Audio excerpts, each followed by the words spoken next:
Bienvenue au second enseignement de notre cours biblique en ligne. Aujourd'hui, je parlerai de l'opposition entre la religion et l'enseignement de Jésus. La plupart des choses que nous faisons dans les églises aujourd'hui n'a plus rien à voir avec la religion qu'avec l'enseignement de Jésus et ce qu'il a apporté. Aujourd'hui, beaucoup de chrétiens, chaque dimanche, s'habillent, vont dans un endroit saint, une église, pour y faire des activités d'église. Et vous voyez ça dans les autres religions. Les gens s'habillent, vont dans un endroit spécial pour y faire des activités religieuses spéciales. Mais Jésus n'est pas venu avec cela. Il est venu pour bâtir un nouveau corps, vous et moi. Nous qui aujourd'hui appartenons à Jésus sommes le temple. Nous sommes remplis du Saint-Esprit, nous sommes tous pasteurs et nous sommes oints par lui. Et il veut faire partie de cela, de notre vie quotidienne. Et vous allez le voir avec cet enseignement. Et je pense que cet enseignement va vous libérer et vous aider à entrer dans la vie décrite dans le livre des Actes. Dieu vous bénisse.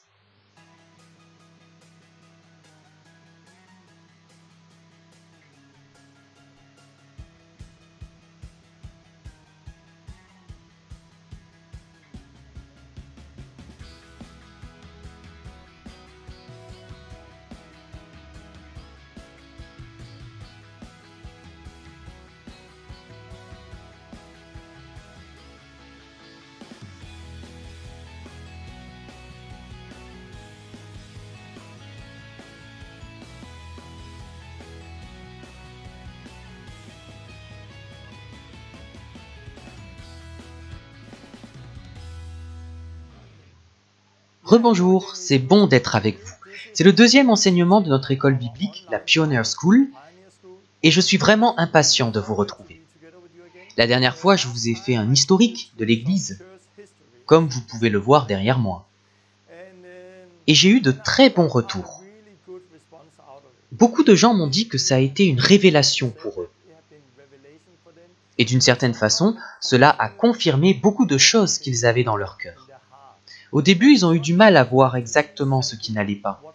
Mais le Saint-Esprit les a aidés et pendant l'enseignement, c'était genre « Waouh, maintenant je comprends ». Et c'est également la réponse qu'on me fait avec mon livre The Last Reformation.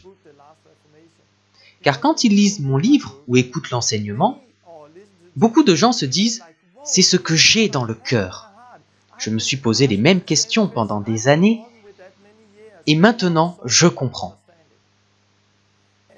C'est la réponse. Pourquoi ? Car c'est Dieu qui construit. Jésus bâtit son Église. Donc Jésus est déjà à l'ouvrage chez beaucoup de gens, partout dans le monde.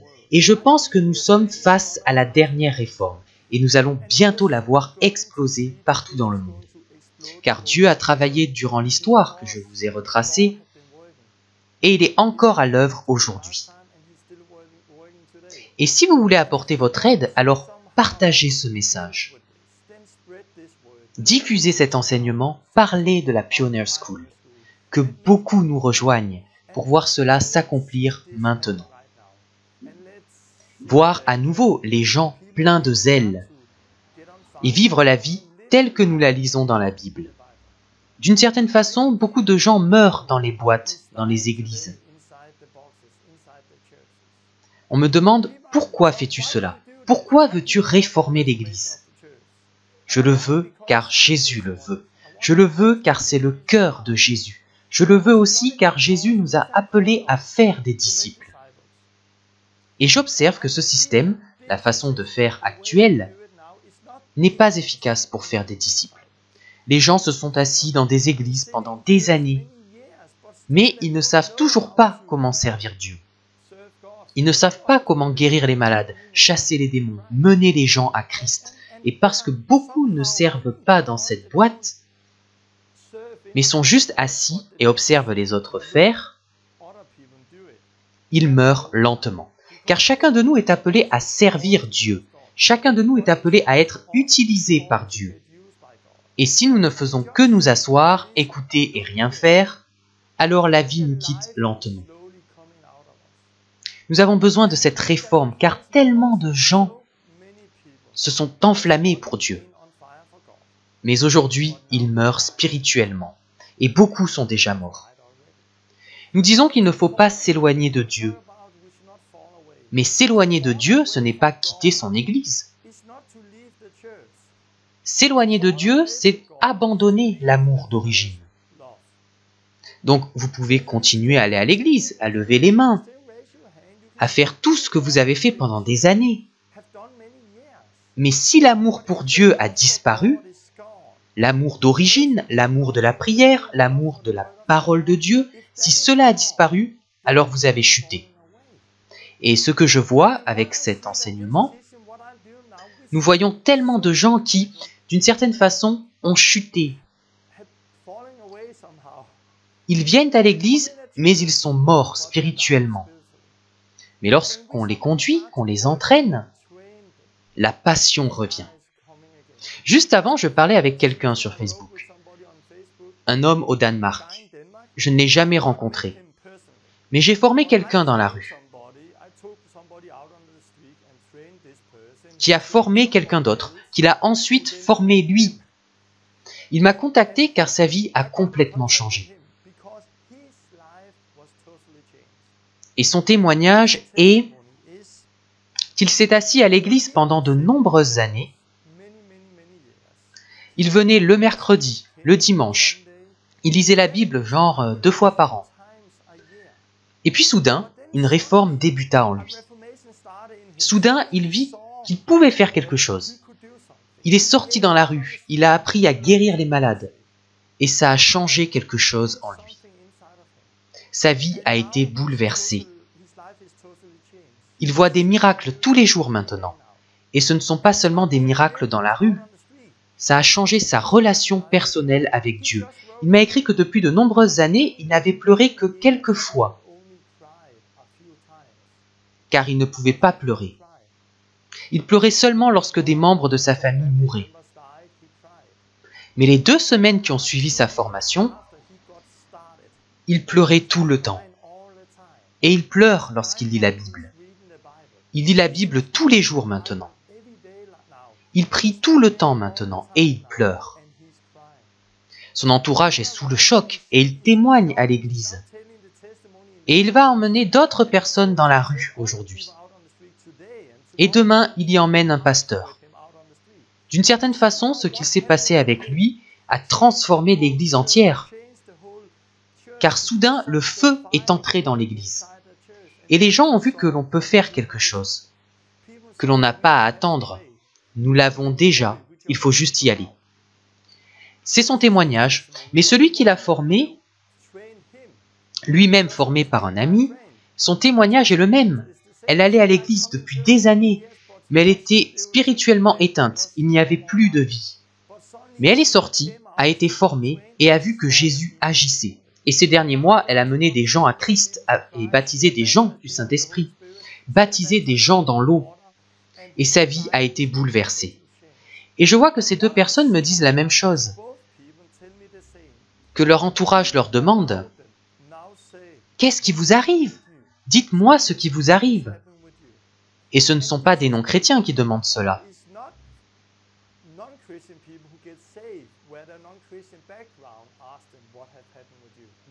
Ce sont des chrétiens qui ont été à l'église de nombreuses années. Les autres membres de l'église demandent « Qu'est-ce qui t'arrive? Je veux ça. » Soudain, ils réalisent qu'ils se sont éloignés de leur premier amour. Car la lumière entre et les ténèbres vont disparaître. Nous voyons donc que les témoignages se propagent. Et on ne parle pas seulement, et c'est fantastique, on ne parle pas seulement de mon cas. Quand j'ai été sauvé, je venais d'un milieu non chrétien. Et tout le monde me demandait « Qu'est-ce qu'il t'est arrivé ?» Non, nous parlons de gens qui vont à l'église depuis des années. Mais quand la vie pénètre, parfois pour la première fois, c'est tellement fort, tellement radical, que tout le monde leur demande « Qu'est-ce qu'il vous est arrivé ?» Et c'est ce que l'on voit maintenant. J'ai reçu une parole prophétique il y a quelques années. Il y avait un grand baril plein de feu. Mais un couvercle s'est posé dessus et le feu s'est lentement éteint. Mais j'ai retiré le couvercle et le feu a repris. Je pense que c'est une bonne image de ce que Dieu fait. Lorsque l'on change certaines choses dont je parle ici, vous verrez que le feu va se raviver. Par exemple, l'enseignement précédent, pour beaucoup d'entre vous, a créé un nouvel appétit pour la parole. Car maintenant, vous voulez approfondir la parole, voir ce quoi il agit. Avant, beaucoup disaient « je sais de quoi il s'agit ». Mais cela a créé un nouvel appétit, et c'est ce que Dieu fait. Je suis donc heureux de ce qui arrive, des réponses et de ce que Dieu fait. J'ai également reçu des critiques, cela arrive souvent. Car les gens ont différentes lunettes, comme je disais l'autre fois. Et si vous écoutez mon enseignement avec des grosses lunettes, alors il y a certaines choses qui vous poseront problème. Si vous avez ce genre de lunettes, alors d'autres choses vous poseront problème. Il y avait 2 points sur lesquels on m'a écrit, en me disant que je n'étais pas biblique lors du dernier enseignement. La première chose concernait l'église. Le premier bâtiment d'église est apparu durant la période de l'église catholique. Mais avant cela, dans le livre des Actes, il n'y avait pas de bâtiment. Quelqu'un m'a dit que ce n'était pas vrai, que je n'étais pas biblique. Car dans le livre des Actes, ils avaient des synagogues. Et Paul y allait pour prêcher. Ce que vous devez comprendre en lisant le livre des Actes, c'est qu'il est beaucoup plus ciblé sur les Juifs. Car c'était cette période, donc Paul allait dans les synagogues car c'était un lieu juif. Cela ne veut pas dire que lorsqu'ils allaient dans des pays non juifs, ils construisaient de nouvelles synagogues. Ce n'était pas ce que Jésus leur avait enseigné. Donc vous ne pouvez pas comparer Paul allant dans une synagogue avec nous allant à l'église aujourd'hui. Et où est-ce qu'ils partageaient le pain? Où avait-il la communion?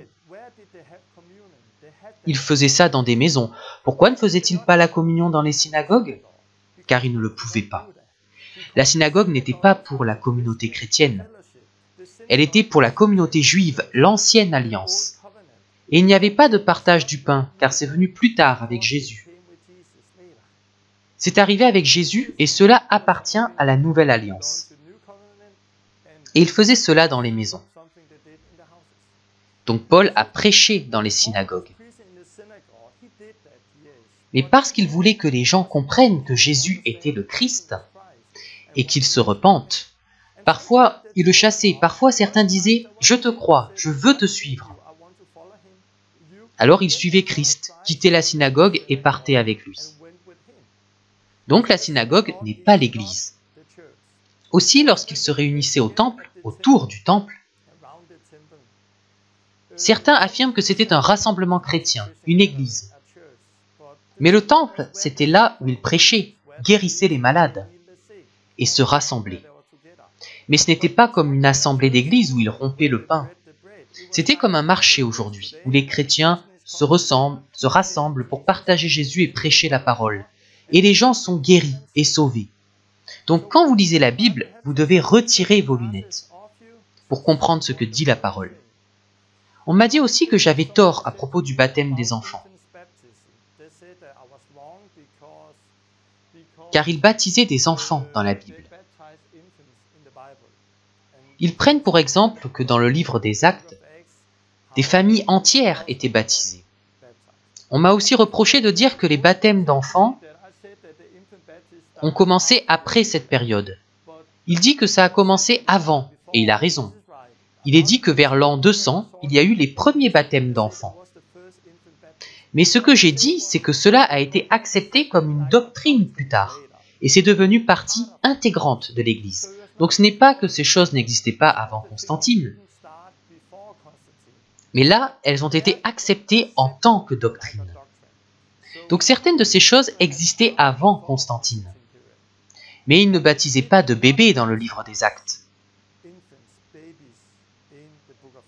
Et je peux vous démontrer cela rapidement.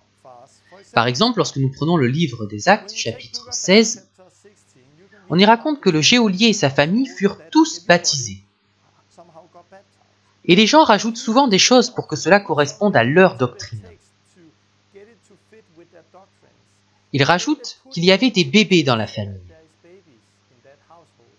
Mais nous ne lisons pas ça. Si je lis dans le livre des Actes, chapitre 16, il est écrit qu'ils lui disent « Crois au Seigneur Jésus et tu seras sauvé, toi et toute ta maison. » Verset 31. Et ils lui annoncèrent la parole du Seigneur, ainsi qu'à tous ceux qui étaient dans sa maison. Et plus loin, aussitôt il reçut le baptême, lui et tous les siens. Verset 33. Que tous les siens reçurent le baptême ne veut pas dire que tout le monde a été baptisé. Je vais dire ça autrement. Régulièrement, on lit qu'une grande multitude est venue à Jésus. Et tous étaient guéris. Cela signifie-t-il que tout le monde était guéri? Non. Oui. Cela ne veut pas dire que chaque personne qui venait était guérie, mais que tous les gens malades étaient guéris. Et il y a une différence. Donc quand vous lisez qu'une multitude est venue et tous étaient guéris, ça ne veut pas dire que tous ceux qui étaient là étaient guéris, mais que tous les gens malades ont été guéris. Et c'est la même chose ici. Tous furent baptisés. Ne signifie pas tous les individus dans le foyer, mais tous ceux qui avaient besoin du baptême. Et les bébés n'ont pas besoin d'être baptisés. Et si vous retirez vos lunettes et lisez la suite, vous lisez que il se réjouit avec toute sa maison de ce qu'il avait cru en Dieu. Verset 34. Nous lisons donc toute sa maison. Si toute sa maison signifie enfant, bébé, alors cela voudrait aussi dire bébé après. La Bible dit que toute sa maison s'est réjouie d'avoir cru en Dieu. Avez-vous déjà vu un bébé se réjouir de croire en Dieu?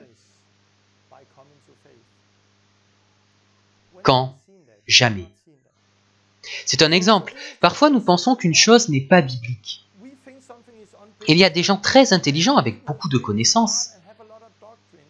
Et rapidement, ils disent « ce n'est pas biblique ».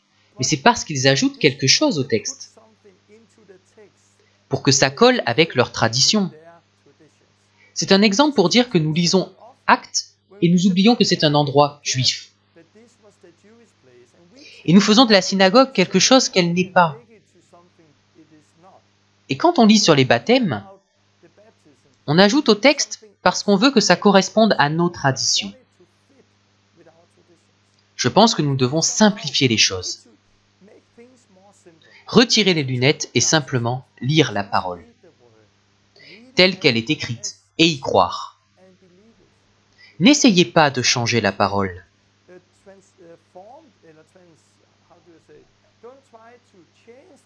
Pour la faire correspondre à votre théologie. Changez votre théologie pour la faire correspondre à la parole. Voilà ce dont nous avons besoin, une simple foi, lire la parole, obéir à la parole, comme l'homme dont je vous ai parlé qui a été totalement changé. Parce qu'il a été kickstarté et il est sorti prier pour les malades. C'est si puissant et pourtant si simple. Luc 10, 9. Jésus dit « Sortez, guérissez les malades, prêchez l'évangile ». C'est si simple, tout le monde peut le faire. Donc la parole de Dieu est simple. C'est nous qui la compliquons. Jésus n'est pas venu avec une religion pour laquelle il nous faut 7 années d'enseignement pour comprendre ce qu'il disait. Non. Il est venu avec une vie simple. Les enfants pouvaient comprendre. Et souvent, les enfants ont plus de facilité avec ça. Car on a un problème là-haut. Nous compliquons les choses au lieu de les simplifier. Donc la dernière fois, j'ai fait une chronologie de l'Église. Nous avons le livre des Actes, le renouveau du christianisme. Jésus est le même aujourd'hui. Mais beaucoup de choses ont changé pendant cette période. Et c'est ce sur quoi nous nous basons aujourd'hui. L'Église luthérienne est semblable à l'Église catholique. Et aujourd'hui, tout ressemble à ça. Nous avons vraiment besoin d'une réforme car Jésus nous demande de faire des disciples. Jésus nous a ordonné de former et équiper les gens. Mais dans les églises actuelles, les gens ne sont pas équipés, pas entraînés.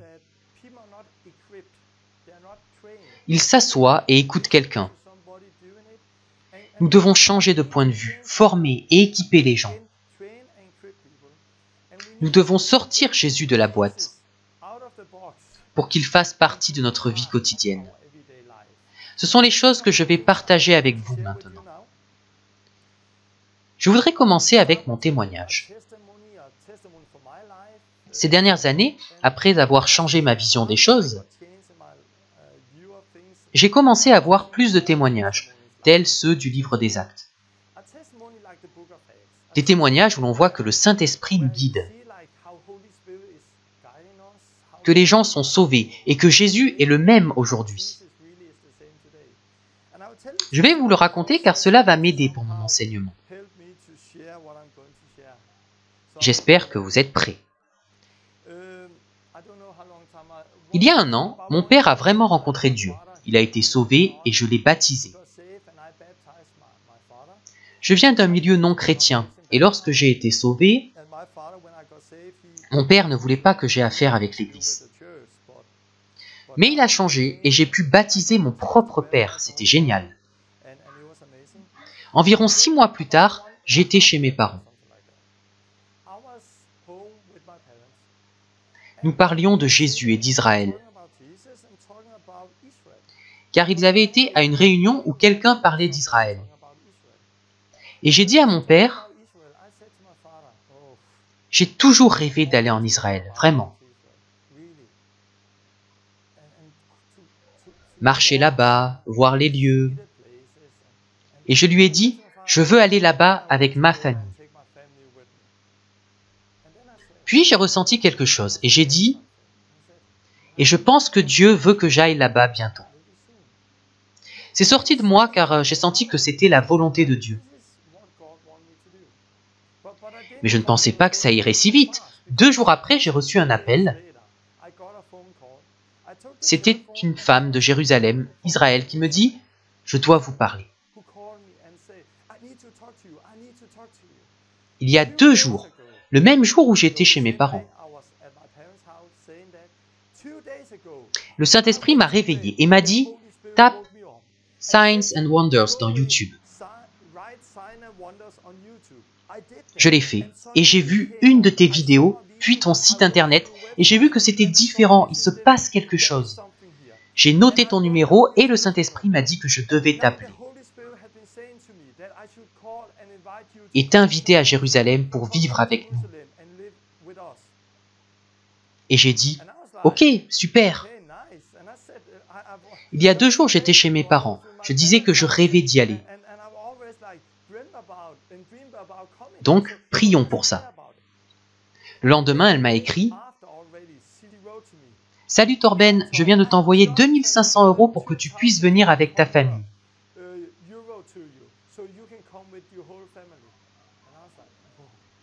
Et je ne la connaissais pas. Je lui ai juste parlé 5 minutes au téléphone. Et elle m'a envoyé 2500 € pour que je vienne avec toute ma famille.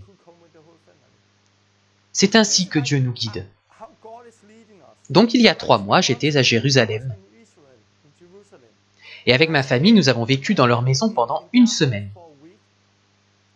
Et j'étais dehors, je visitais et priais. C'était incroyable d'être là. Et j'ai demandé, « Jésus, que veux-tu que je fasse ici? Que veux-tu me montrer ?» Un jour, nous sommes allés à la mer de Galilée, le lac de Tibériade. Et nous avons été à l'endroit décrit dans l'évangile de Jean, chapitre 21. On y lit qu'après sa résurrection, Jésus est allé voir ses disciples qui pêchaient.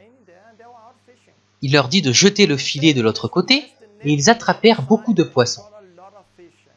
Ils sont rentrés car ils ont vu que c'était Jésus. Et Jésus demande à Pierre 3 fois, « M'aimes-tu » Nous étions à cet endroit. Et je regardais où ils se sont rassemblés.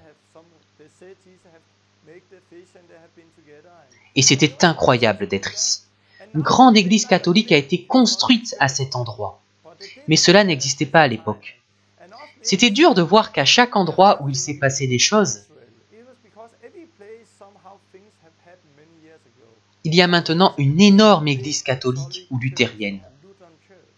D'une façon, cela détruit la vie simple que l'on lit. Cela détruit ce avec quoi Jésus est venu. Et lorsqu'on se promenait autour de l'église catholique, il y avait une femme en fauteuil roulant et nous sommes allés la voir. Cette femme venait du Brésil et je ne comprenais pas tout.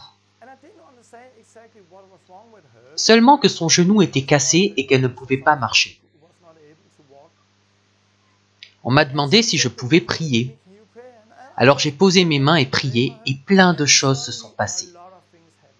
Elle a sauté de son fauteuil. Elle marchait, criait en langue, je crois.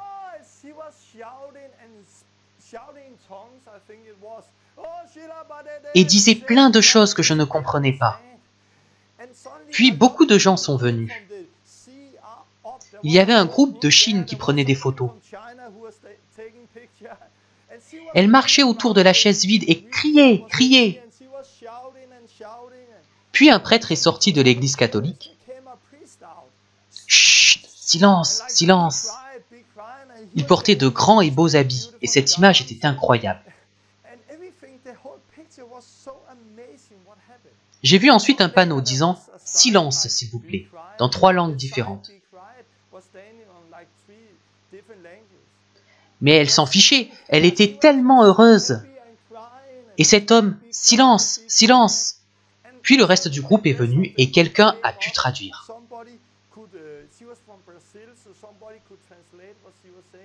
Elle disait « Plus de douleur, je peux marcher !»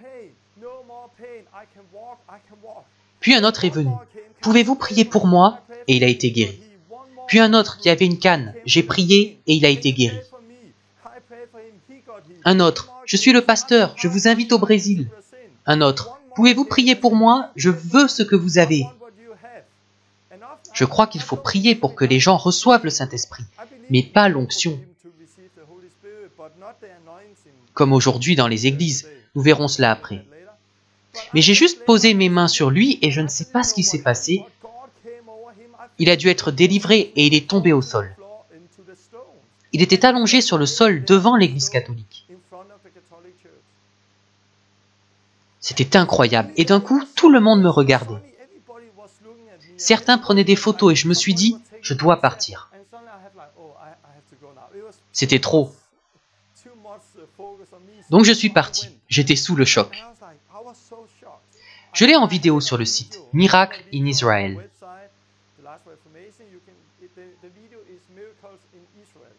Vous voyez que je prends ma vidéo et je suis tellement choqué par ce qu'il s'est passé. C'était vraiment fort de vivre cette situation. L'endroit même où Jésus a marché. Les miracles au même endroit. Jésus a eu des problèmes avec les pharisiens. Et aujourd'hui, nous avons la grande église catholique. D'où est sorti le prêtre? Chut, chut, silence. Il était plus intéressé par le fait que nous étions bruyants, plutôt que par le fait que cette femme a rencontré Dieu et a été guérie. Ce fut une expérience forte pour moi. Puis je suis allé là où Jésus a vécu. Sur la vidéo, je dis, regardez, c'est sa ville natale.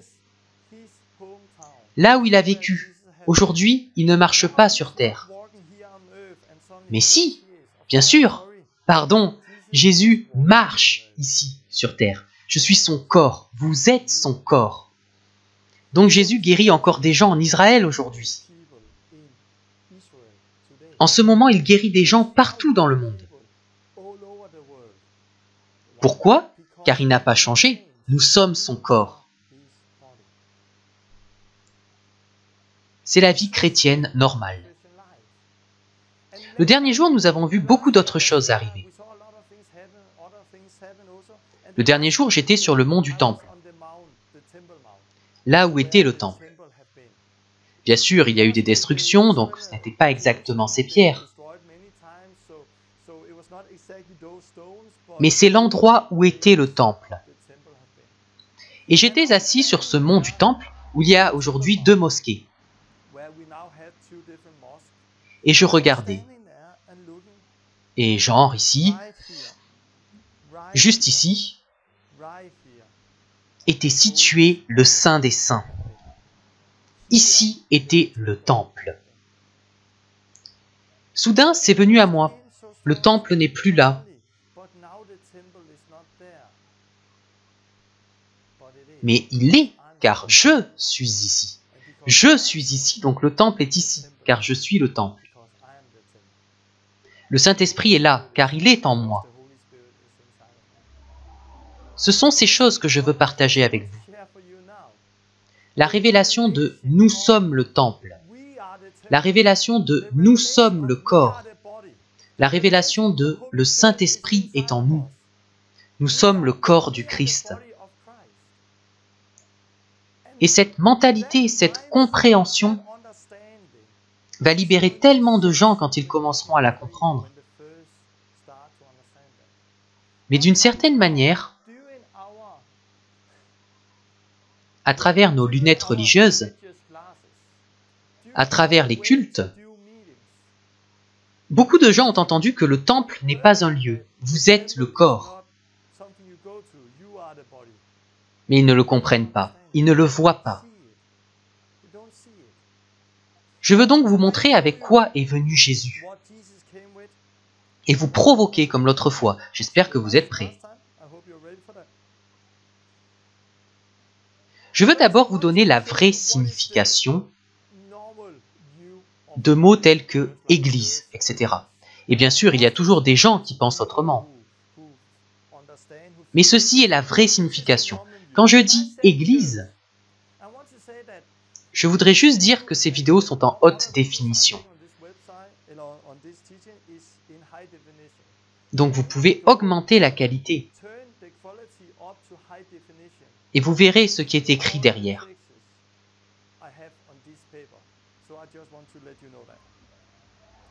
Église. Qu'est-ce que l'Église? Pour beaucoup de gens, l'Église, le temple, est un lieu où l'on mène des activités religieuses, cultes, etc. Et c'est la pensée normale.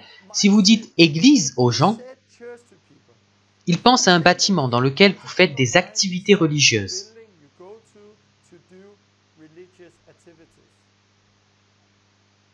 Mais c'est très éloigné de la perception des premiers chrétiens. L'Église n'a rien à voir avec un lieu saint. Jésus est venu démolir cette mentalité, car il veut constituer un corps.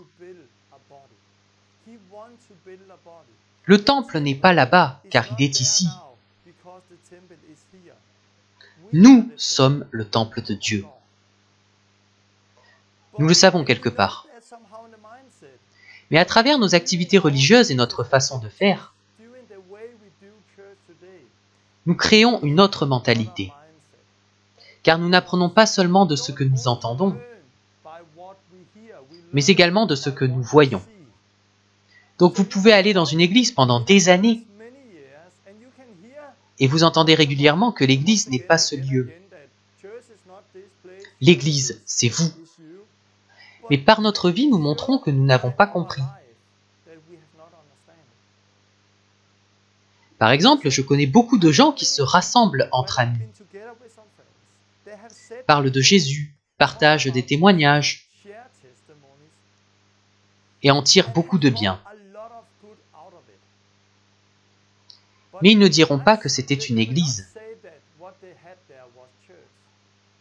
Ils diront « Non, on s'est juste réunis, mais ce n'est pas une église. » Mais c'était une église, autant que le reste. Car l'église n'est pas un lieu où l'on va, c'est quelque chose que l'on est.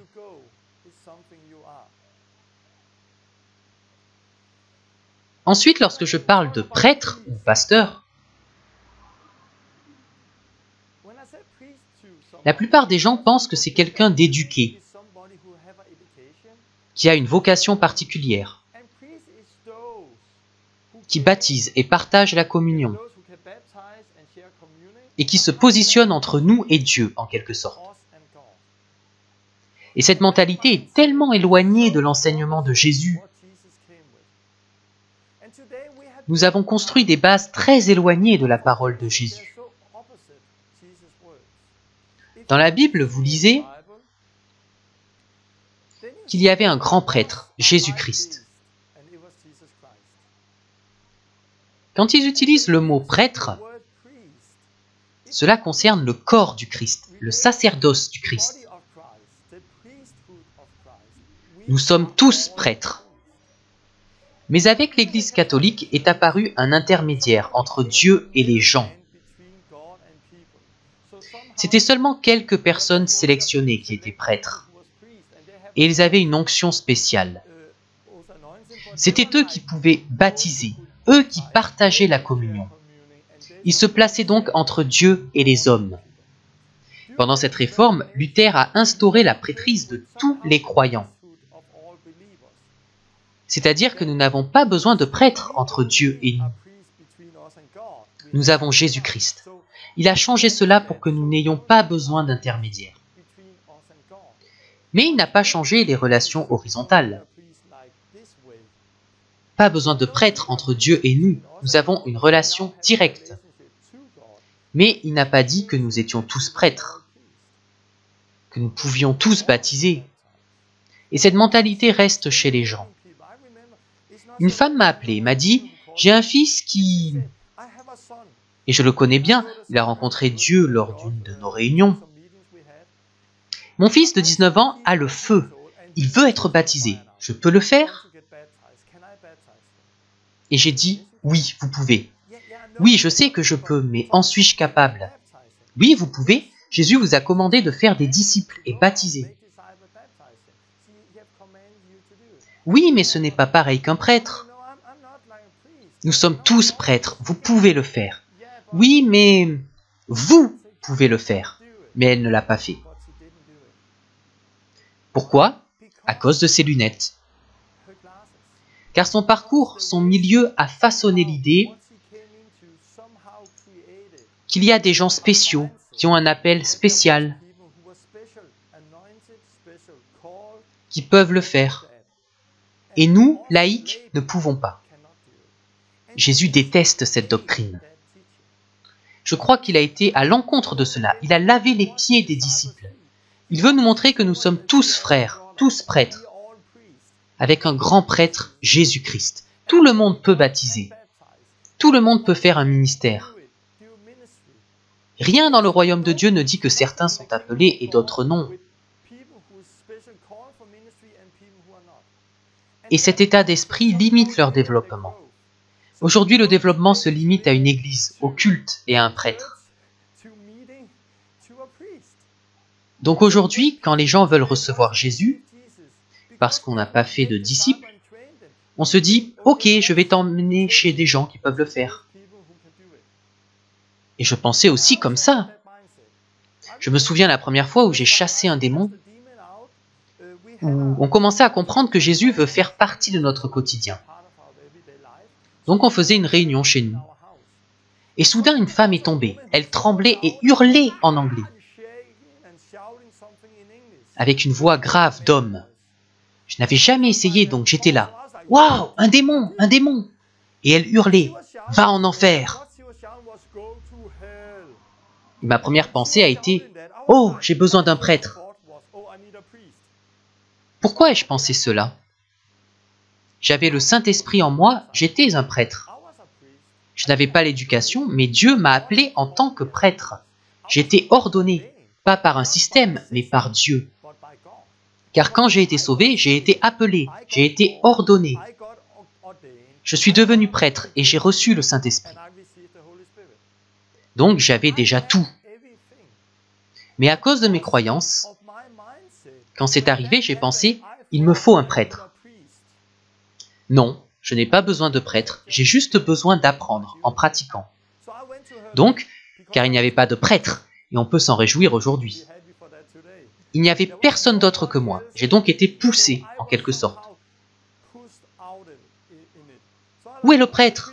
Oh, il n'y a que moi? Ok. Qui es-tu? Va en enfer. Qui es-tu? Va en enfer. J'étais tellement en colère, j'ai dit, non, tu vas en enfer. Et elle a été libérée au nom de Jésus. Oui. Donc je me suis dit, waouh, ça marche. Wow, je l'ai déjà.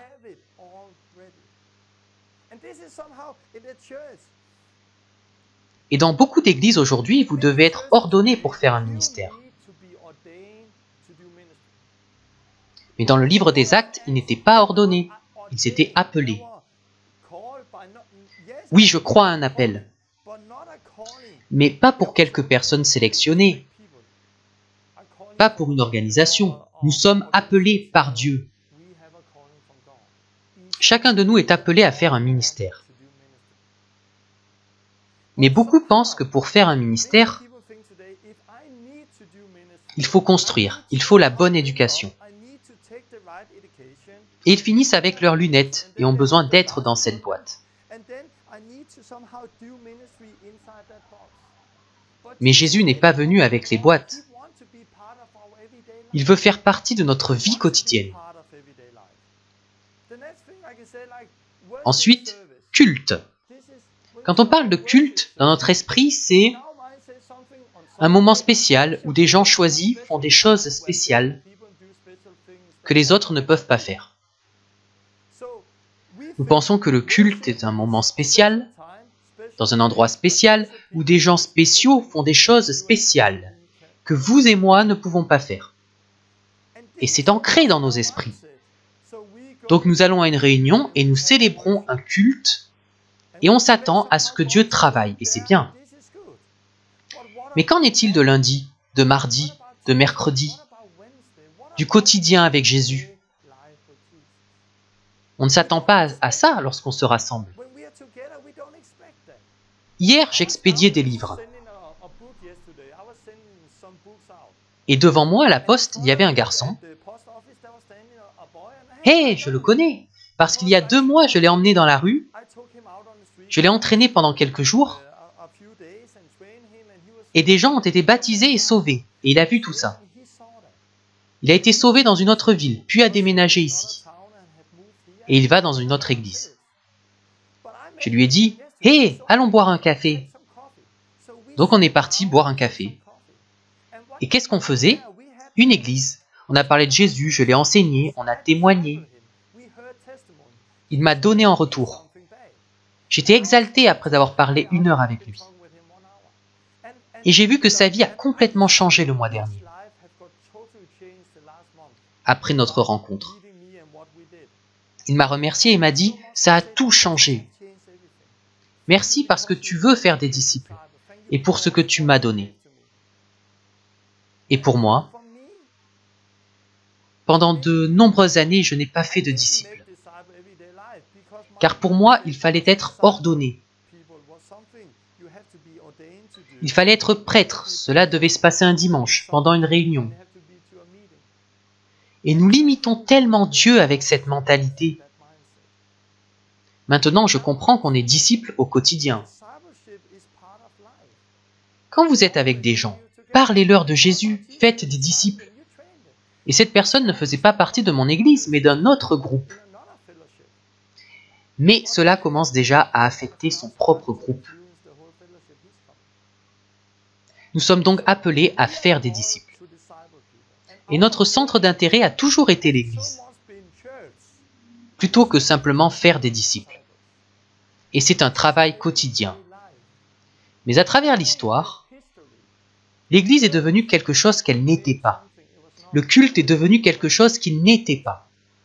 Et aussi le Saint-Esprit.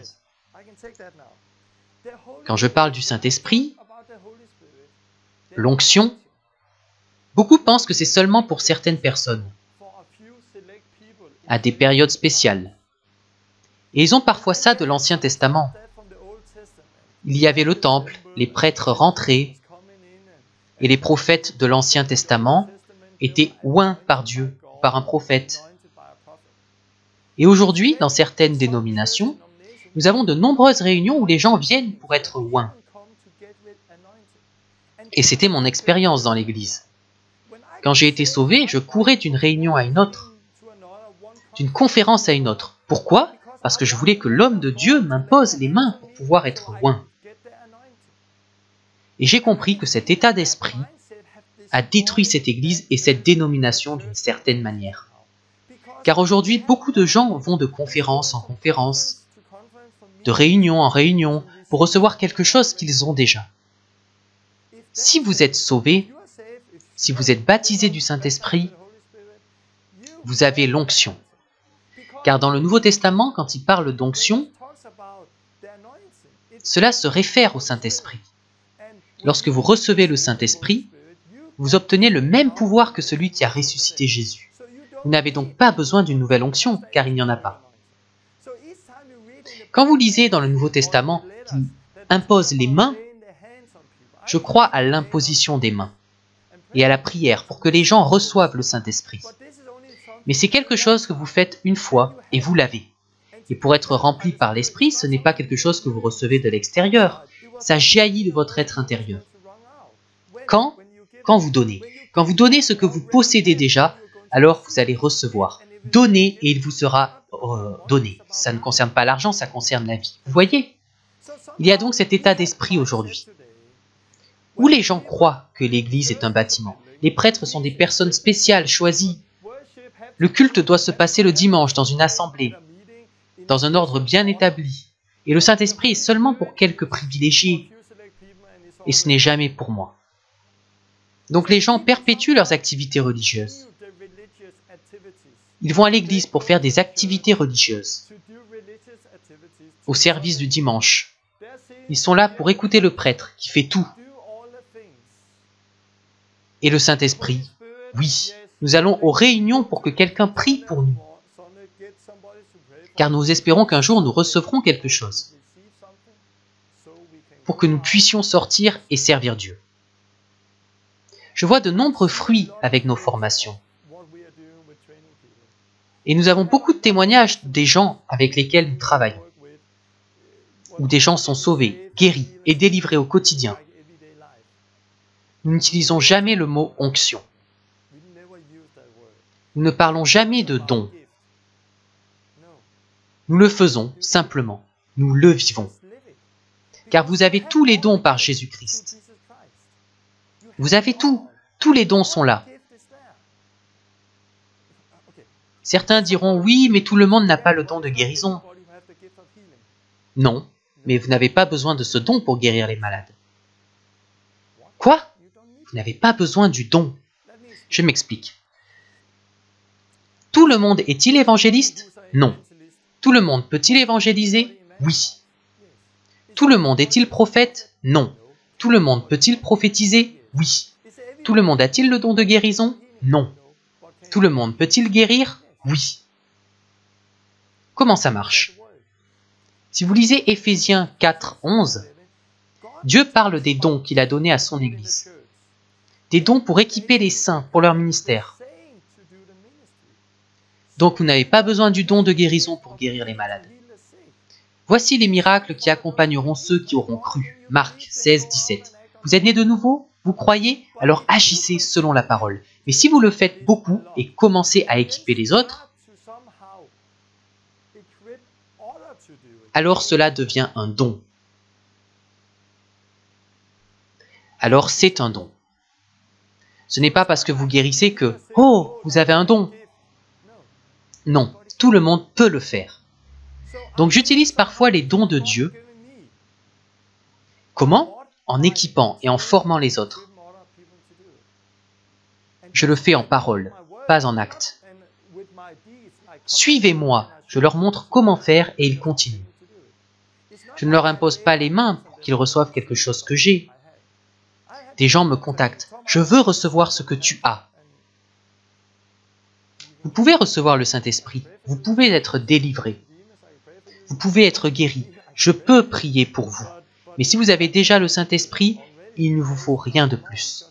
Il faut simplement le vivre. Mon ami Don, de The Last Reformation USA, m'a contacté après avoir vu mes vidéos. Au début, il me demandait « Viens, j'ai besoin que tu me kickstart. J'ai besoin que tu m'équipes, que tu me sortes dans la rue. » J'ai dit « Ok, mais tu peux le faire. » Puis il m'a écrit « Je veux attendre pour faire une vidéo où tu m'entraînes. » Donc je l'attends, je t'attends. Quelques jours plus tard, il m'écrit « Torben, je n'ai pas pu attendre. » Donc je suis sorti hier et les gens ont été guéris. J'ai formé une autre personne et maintenant elle fait la même chose.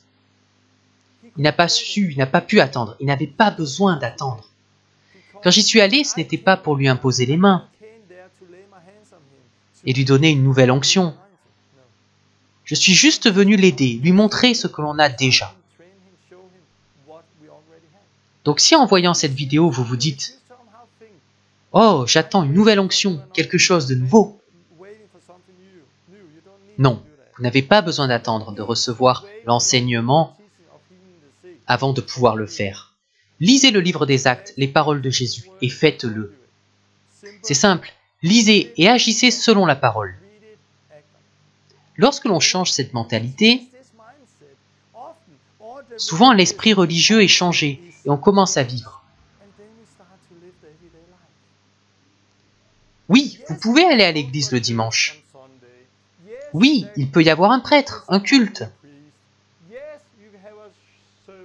Oui, vous pouvez faire ces choses. Mais ne vous limitez pas à ces choses-là. Ne vous limitez pas à « il y a un seul prêtre » ou « cela doit se dérouler ainsi ».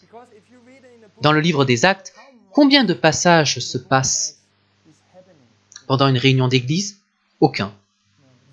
Vous y voyez la vie quotidienne avec Jésus. Beaucoup n'expérimentent pas cette vie, car dans leur esprit, l'église est un endroit. Les prêtres sont spéciaux. Les cultes doivent se dérouler ici, et je n'ai pas assez du Saint-Esprit.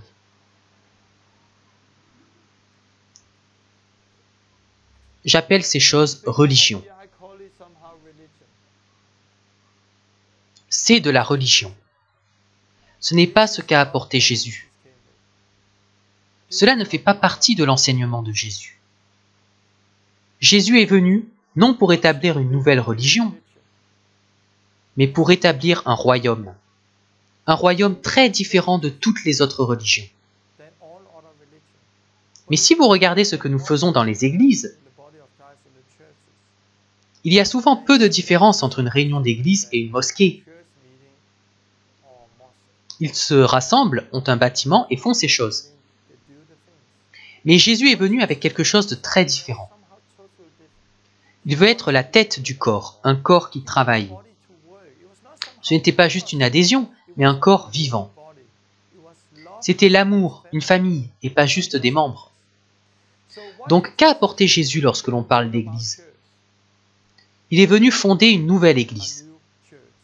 Je voudrais juste lire certains passages de la Bible. 1 Corinthiens 3,16. Paul dit « Ne savez-vous pas que vous êtes le temple de Dieu et que l'Esprit de Dieu habite en vous ?» C'est la façon dont Paul le dit. « Ne savez-vous pas? Ne savez-vous pas que vous êtes le temple de Dieu et que l'Esprit de Dieu habite en vous ?» Plus loin au chapitre 6, verset 19, il dit « Ne savez-vous pas que votre corps est le temple du Saint-Esprit » Il répète donc la même chose. « Ne savez-vous pas que votre corps est le temple? Vous êtes le temple du Saint-Esprit. Je suis le temple. Je suis le temple de Dieu. Je suis l'Église. » C'était l'enseignement de Jésus. Je suis le temple. Je suis l'Église. Quand Jésus parle de prêtre, si je demande aux gens « Où parle-t-on de prêtre dans la Bible ?» Beaucoup pensent à Éphésiens 4, 11.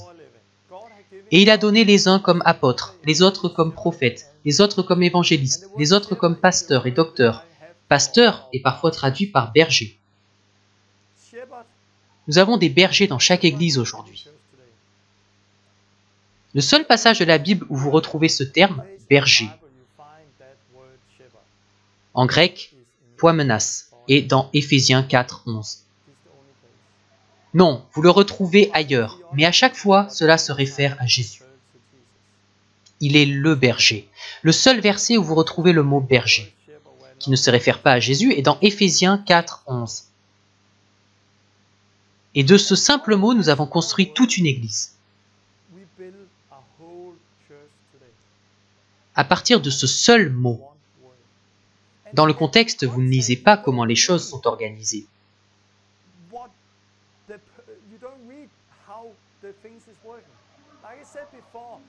Dans beaucoup d'églises, on pense que les évangélistes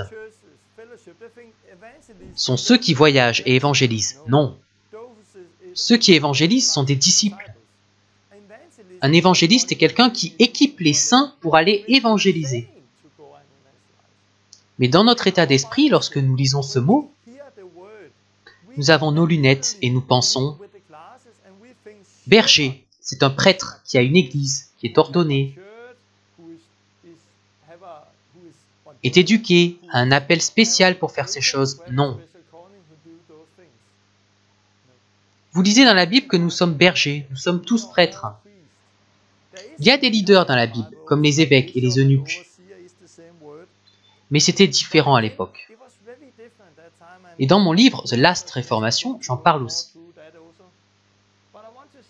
Nous devons changer de mentalité.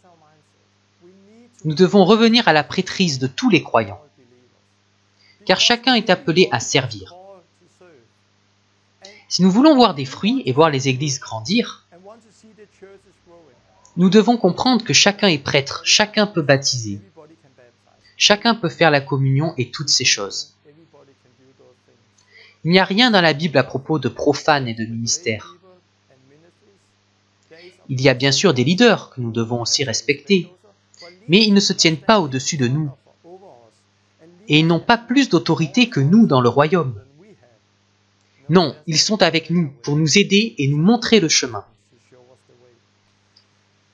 Jésus a apporté ceci. Je suis un prêtre. Je suis appelé, je peux baptiser et faire tout ce que dit la Bible. C'est l'enseignement de Jésus. Qu'en est-il du Saint-Esprit? Le même pouvoir qui a ressuscité Jésus des morts vit en moi. Nous avons tous le même Saint-Esprit, la même onction. Je me souviens d'une réunion en Pologne. J'ai vraiment essayé d'expliquer cela. J'ai beaucoup voyagé en Pologne. C'est tellement dans leur esprit que ça tue l'Église. Et pendant la réunion, il y avait une jeune fille qui a été sauvée. Elle a été baptisée du Saint-Esprit. Puis un homme pour qui j'ai prié est tombé et un démon s'est manifesté. Et il allait être libéré. Alors j'ai pris la fille et je lui ai dit, « Ceci est un démon. Tu as le Saint-Esprit en toi. Assieds-toi et commande-lui de partir. Tu peux faire ça ?» Puis j'ai continué à prier pour les gens et j'ai vu un ancien de l'église. Il est allé lui dire quelque chose. Elle s'est levée et elle est partie s'asseoir. Ça m'a mis en colère, alors je lui ai dit, « Tu es avec moi, c'est ma réunion, continue. » L'homme est revenu lui dire quelque chose, puis elle est retournée s'asseoir. Donc je suis allé demander à l'homme, « Qu'est-ce qui se passe ?» Il m'a répondu, « Mais c'est un démon. » Et j'ai dit, « Oui. » « Mais elle est nouvelle. » « Oui. » « Elle n'a jamais fait ça avant. » « Oui. » « Mais elle a le même Saint-Esprit que vous et moi. Et elle ne le fera jamais si on ne la laisse pas essayer. Et c'est un bon moment pour essayer. Et c'est ma réunion. J'étais tellement en colère. Parce que d'une certaine façon, il l'empêchait d'apprendre. À cause de son esprit traditionnel. Donc j'ai dit, c'est ma réunion et je parlerai avec le pasteur après. J'ai ramené la fille, prie, commande au démon de partir. La personne suivante était une femme et elle m'a dit, « Oh, pouvez-vous prier pour moi? Il y a 20 ans, j'ai perdu quelque chose. Quand j'ai été sauvé, j'avais le zèle. Je parlais de Dieu, je priais pour les gens. Mais un chef d'église est venu me dire, « Vous ne pouvez pas faire ça, car vous êtes une femme. » Ces mots m'ont détruit, et depuis le feu m'a quitté. Et j'ai entendu ça tellement souvent. On met tellement les leaders sur un piédestal que parfois quelques mots suffisent à éteindre le feu. On ne devrait pas faire ça, on devrait respecter les gens. Mais nous sommes tous pasteurs, tous prêtres. J'ai prié pour elle, elle a été délivrée et le feu est revenu. J'ai vu ça très très souvent. Plus tard, j'étais avec le pasteur de l'église et avec un des chefs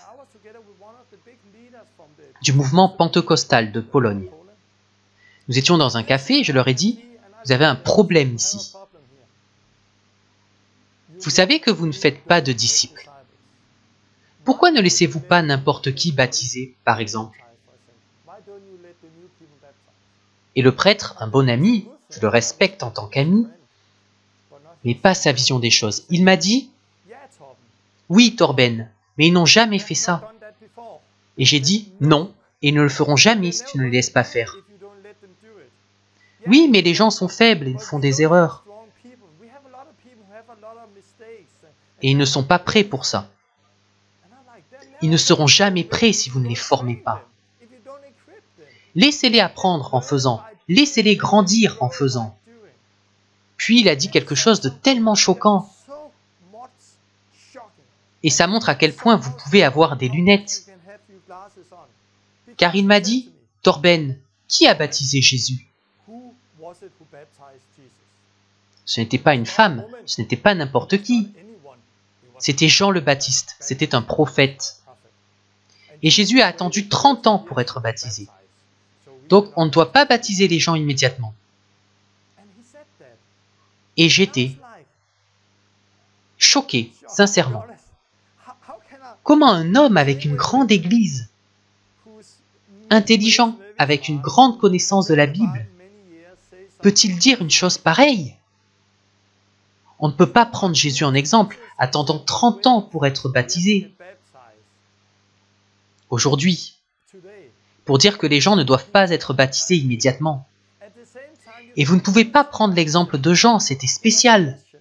Et la Bible dit que le plus petit dans le royaume de Dieu est plus grand que Jean. Mais on voit que cette mentalité s'est infiltrée dans l'Église. Et en même temps, cet homme est fatigué, frustré, genre... Pourquoi ne grandissez-vous pas? Pourquoi rien ne se passe dans cette église? Pourquoi est-ce si dur d'être pasteur? Et si vous demandez aux gens, voulez-vous faire la même chose? Non, je ne veux pas commencer une église, c'est difficile pour lui. C'est dur parce qu'on bâtit sur de mauvaises fondations. Parce qu'on se trompe de centre d'intérêt.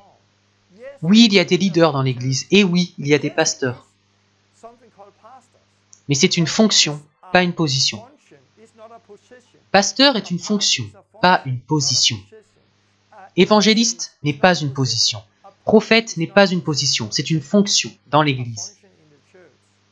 Non pas au-dessus des gens, mais à côté, pour les servir. Chacun peut faire un ministère. Donc Jésus est allé à l'encontre de tout ça. Quand vous êtes sauvé, vous recevez le Saint-Esprit. Vous n'avez pas à courir de réunion en réunion. Si vous voulez grandir et être rempli, la Bible dit dans Éphésiens 5, 18 que nous devons être remplis de l'Esprit. Mais vous n'êtes pas remplis en allant à des réunions. Vous êtes remplis en donnant. Donnez et il vous sera donné. Luc 6, 38. Vous avez reçu gratuitement, donnez gratuitement. Matthieu 10, 8. Lorsque vous commencez à prier et à donner le Saint-Esprit, alors la vie va arriver. Oui, alors vous serez excités. Nous avons au Danemark des Bible Camps, une pour chaque grande église, où les gens viennent assister à des réunions durant une semaine. Conférences, réunions. Évidemment, il s'y passe de bonnes choses. Et j'ai vu des gens écrire sur Facebook « Semaine incroyable, c'était fantastique ». Mais nous avons aussi nos conférences. Nous allons dans un camp musical non chrétien où il y a 10 000 jeunes qui ne connaissent pas Jésus, qui boivent, jurent et ne connaissent rien de Dieu. Nous y allons avec des gens qui aiment Jésus et nous leur parlons de Jésus. Et chaque personne qui était avec nous rentre chez elle. C'était fantastique, plus belle semaine de ma vie. J'ai été transformé, j'ai été rempli, waouh! On voit l'excitation chez les gens, elle est présente à chaque fois. Honnêtement, j'ai rarement vu la même excitation après un meeting ordinaire. Mais je la vois à chaque fois que l'on donne, que l'on sert. Alors, on est exalté. C'est notre appel. Et lorsque vous changerez de mentalité, voilà ce que vous vivrez. Dernier point, réunion de culte. Un service de culte, c'est lorsque vous vous donnez à Dieu en sacrifice vivant et devenez les mains et pieds de Jésus. Et c'est lundi, mardi, mercredi, jeudi, vendredi. Vous pouvez aussi le faire ici, oui. Mais ce n'est pas seulement ça. Rendre grâce à Dieu, c'est quand vous vous offrez, quand vous sortez. Vous êtes la même église quand vous êtes réunis dans un café. Vous êtes une église quand vous évangélisez dans la rue. C'est une sorte de culte, c'est un service pour Dieu. Vous voyez? Je voudrais donc terminer. La religion, notre système nous dit que l'Église est un endroit spécial où l'on fait des choses spéciales. Un prêtre est une personne spéciale qui fait des choses spéciales, qui est éduquée, ordonnée. Et c'est eux qui baptisent, qui font la communion. Ils se tiennent entre nous et Dieu. Le culte doit avoir lieu dimanche dans un endroit spécial, où l'on doit faire des choses spéciales, parce que si on ne les fait pas, on ne peut plus appeler ça un culte. Et le Saint-Esprit est seulement pour quelques personnes choisies. J'ai eu ces idées pendant très longtemps. Et à cause de ces idées, ma vie était complètement différente de celle du livre des Actes et de ma vie actuelle. Mais maintenant que je comprends que je suis l'Église, je comprends que je suis le temple, j'ai le Saint-Esprit en moi, l'onction, le même pouvoir qui a ressuscité Jésus des morts. Je n'ai plus besoin d'essayer d'avoir d'autres dons. J'ai déjà tout en Jésus-Christ. Je suis le prêtre, je suis appelé, je peux baptiser. Il y a peu de temps, j'étais en Allemagne. Beaucoup ont été sauvés et baptisés. Et il y a quelques jours, un prêtre allemand m'a écrit. Torben, qui vous a donné l'autorité de baptiser ces gens? Il m'en voulait car cela ne s'est pas passé dans une église. Et les gens ne sont pas devenus membres d'une église. Ils sont devenus membres du corps du Christ. Et qui m'a donné l'autorité? Jésus. Il m'a donné autorité car il m'a appelé, de la même façon qu'il vous a appelé.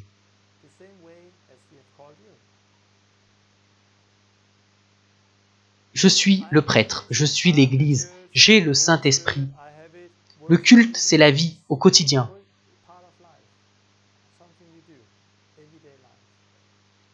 Ce que je voudrais que vous fassiez d'ici la prochaine leçon, quand vous lisez le livre des Actes, essayez de prendre ces vérités. Et dites-vous, lavez-vous le cerveau. Dites, je suis le temple de Dieu, je suis l'Église.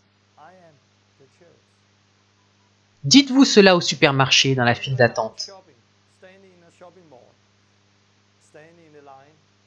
Je suis l'Église. Je suis un prêtre. Ces gens-là, je suis leur prêtre. Je suis appelé pour eux. Faire des réunions de culte, c'est, d'une certaine manière, s'offrir en sacrifice vivant à Dieu. Donc quand je deviens les mains et pieds de Jésus, je le vénère, je l'honore. Dites-vous cela et comprenez que vous avez l'Esprit qui a ressuscité Jésus. Voilà ce que je voulais partager. Si vous prenez ces simples vérités, je suis l'Église, je suis le temple. Le Saint-Esprit est en moi, je suis un prêtre. Je suis appelé par Dieu, je n'ai pas à attendre. J'ai aussi le Saint-Esprit en moi, l'onction. Je n'ai pas besoin d'aller à des réunions pour recevoir quelque chose de nouveau. Je l'ai déjà. Jésus m'a déjà dit ce que j'avais à faire. Je lis « Sortez, imposez les mains et les malades seront guéris » parce que je suis le prêtre, l'Église, et que je rends grâce à Dieu en lui offrant mon corps. Alors je le fais, et vous verrez des choses extraordinaires. Ok, j'espère que vous avez compris, je suis impatient de continuer. Je parlerai d'autres sujets, mais je ne sais pas trop où Dieu va m'emmener. Je fais juste une leçon à la fois. Et je pense que ça va être le début de quelque chose de nouveau. Comme je vous l'ai déjà dit, si vous voulez approfondir, il y a mon livre The Last Reformation.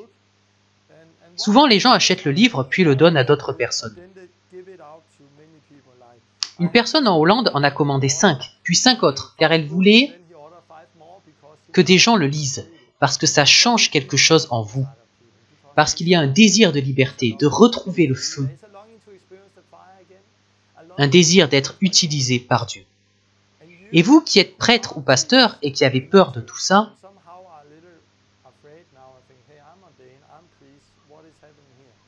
je voudrais vous dire, c'est la liberté, relax. J'ai travaillé en tant que prêtre à la manière traditionnelle. Et je n'étais pas heureux, car les gens ne grandissaient pas. Je me battais, faisais des efforts. Mais j'ai vu que lorsque je changeais mon état d'esprit, je portais plus de fruits que jamais auparavant. Et je n'ai pas perdu des gens. De toute façon, ils ne m'appartenaient pas. Mais quand ils voyaient mon désir de les libérer et les équiper, ils me respectaient. Pas parce qu'ils étaient membres ou qu'ils m'appartenaient, mais par amour, par respect. Donc vous qui êtes prêtre, chef d'église, ceci va vous rendre libre, rendre votre église libre. Donc je le redis, ceci ne va pas contre l'église, ceci est la liberté. J'ai vu des statistiques récemment. Environ 80% des prêtres combattent le stress dans les églises. Tellement arrêtent avant d'y arriver, des pasteurs, des chefs, à cause du stress. Et cela touche leurs familles, leurs enfants, car ils travaillent sans arrêt.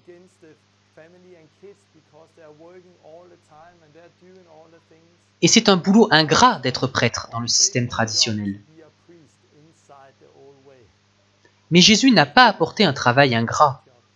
Il a appelé des leaders, mais nous devons le faire de la bonne manière, afin de porter des fruits et expérimenter nous-mêmes la liberté. La suite, la semaine prochaine. Dieu vous bénisse. Au revoir. www.thelastreformationfrance.com